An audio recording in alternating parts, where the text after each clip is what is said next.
Praise the Lord. மதிப்பிற்குரிய தேவ மனிதன் டிஎல் மூடி அவர்கள் தேவனிடத்தில் ஒரு பொருத்தனை செய்தார்.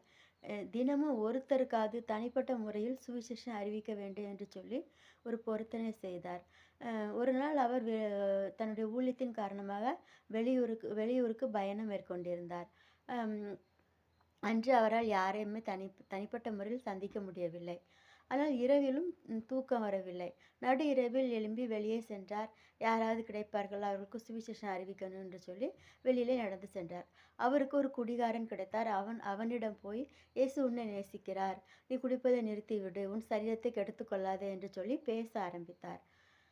உடனே அந்த குடிகாரன், எனக்கு புத்தி சொல்வதற்கு நீ என்ன டிஎல் மூடியா என்று கேட்டாராம். உடனே அவர், ஆம், நான் டிஎல் மூடிதான் என்று சொன்ன உடனே அந்த மனிதன் அந்த இடத்திலேயே முழங்காற்படியிட்டு ஆண்டவரை ஏற்றுக்கொண்டு, நானும் உங்களோட ஊழியம் செய்ய விரும்புகிறேன் என்று சொல்லி மனம் மாறிவிட்டான். கர்த்தருடைய வசனம் இப்படியாக சொல்கிறது.